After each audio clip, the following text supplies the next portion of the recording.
Okay, John Mars. I want to know, how do you do it? So we are going to be reviewing You Killed Me First by John Mars. This is one of his latest books, and I'm going to tell you my thoughts on it.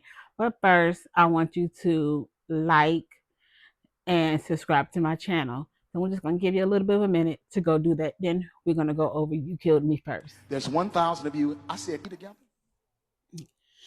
So I read You Killed Me First as a part of the License to Thrilled book club reading for the month of May. You can find License to Thrilled on Fable. It's a book club. So this was the book club. I mean, this was the book for May. For June, rereading the Reformatory, and for July, rereading I think it's called My Psychopath Neighbor. No, The Psychopath Next Door. The Psychopath Next Door. That's what we're reading in July. So this was my first John Mayer's book, and I absolutely loved it. I loved it so much that I went out and I bought the Family Experiment.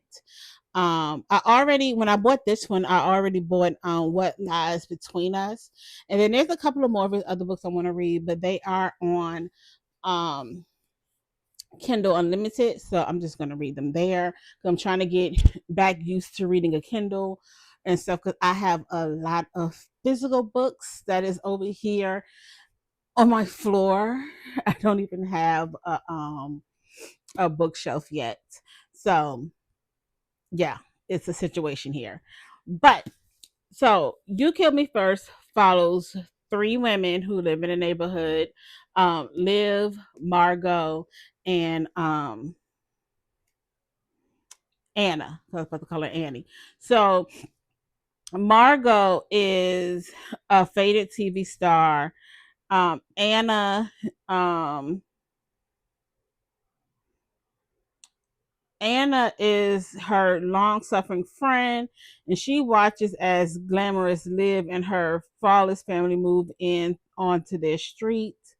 And so they have this, I'm just reading the back of it, this perfect pretense of a friendship, and they each have their own deadly secrets. And but Liv senses that something is terribly wrong with Margot and Anna, because they just weird. So this book opens up with a bang. You have somebody who is in a bonfire. We don't know who. We do know it's a lady, but we just don't know who it is. And that's how it starts off. And then they get a phone call, and then the person on the other end of the line was like, "You killed me first," and stuff. So it was like that right there just totally grabs me. So we know from the beginning that there was this event. So then the book goes back 11 months prior to the bonfire, and so it captures moments in time leading up to the bonfire. And in that time, like, you could just sense that,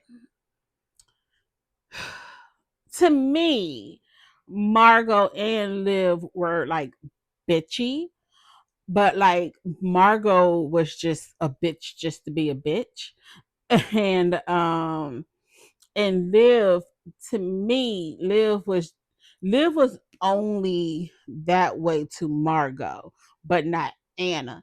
So when you're reading this book, like, you're going back and forth trying to figure out, well, who was in the bonfire, and then as you read it, I'm like, well, what's Liv's issue with Margot and stuff. So you're going back and forth trying to figure out, well, who did what, who who knows who from the past, and stuff, because you just try to really figure out, like, what the hell is going on.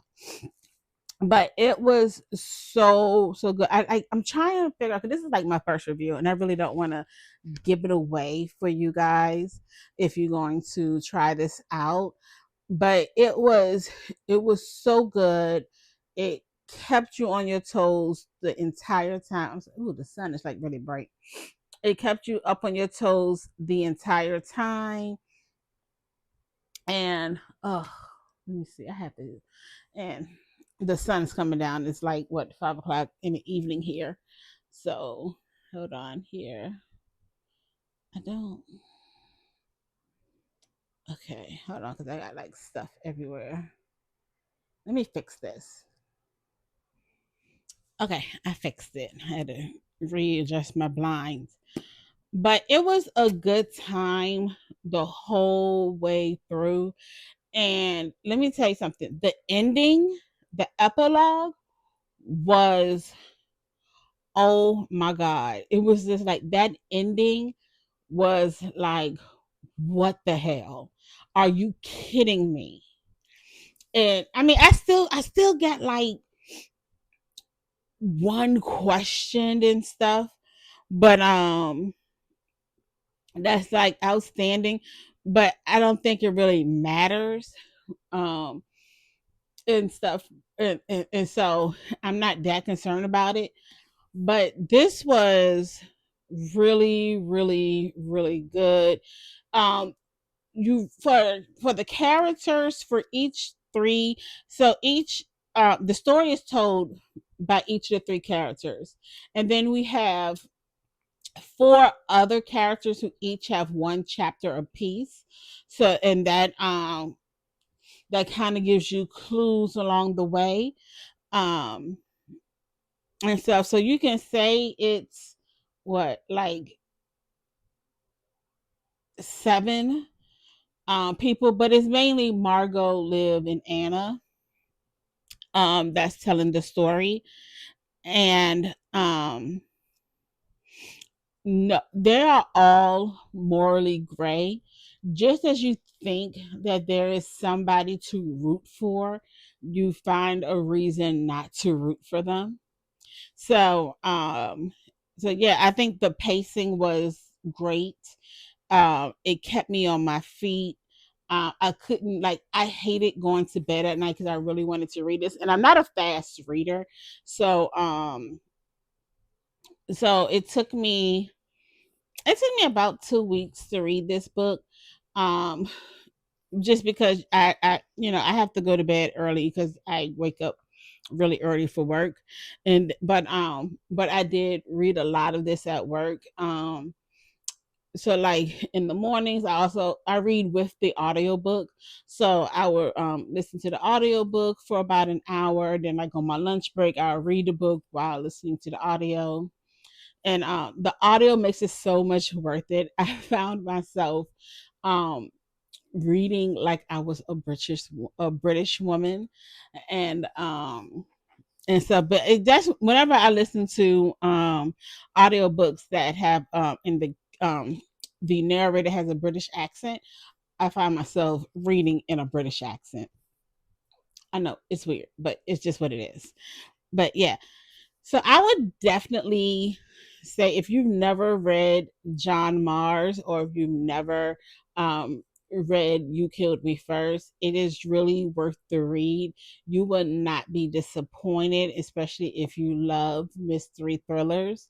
Um, yeah, you would not be disappointed. The twists and the turns that he put you through. I mean, I got whiplash. I have whiplash. And but it was still such a good time. I'm not disappointed. So I hope you give this a try. I'm trying to get used to doing reviews. I have a few other books that I've read over the last couple of months that I'm still working on reviews. Um but I kind of just wanted to get this one out there since it's fresh, so I'm like winging it. Um or else I'll be sitting there trying to write a script and everything else, because that's what I'm trying to do with my other ones, trying to just get my thoughts down, because I filmed um The Will of the Many. I filmed that twice and I just didn't like it, so I said, okay, I need to write my thoughts down. So yeah, for my other books I'm like writing those thoughts down. um but yeah, Really, really good. I definitely recommend it. I personally, I will give this a 5 star, just personally to me, because it kept me engaged the whole time. It's living rent free in my head. It was really, really a good time. So, so yeah. So don't forget to like this video, um, subscribe to the channel, because I'm definitely going to be bringing you more book reviews. I'm trying to think of what other content that I want to be able to bring to you guys, and stuff. So I'm trying to figure out how I want to do that. Do I want to do one video a week, 2 videos a week? Most likely it'll be one video a week, because like I said, I don't necessarily read too fast, and so I like to take my time. I'm still reading The Way of the King. So now that I'm finished with this, I'm focused in on this book. I'm about halfway through, and I've been reading it since March. But to be fair, there was 2 weeks where I did not read this book because I had family issues going on, and I just couldn't concentrate on it. So now I'm just trying to give The Way of the King um, more of my time, so I know I understand what's going on. So yeah, so that's what I have going on, and so that is it. So I will talk to you again soon. Alrighty, guys. Bye bye.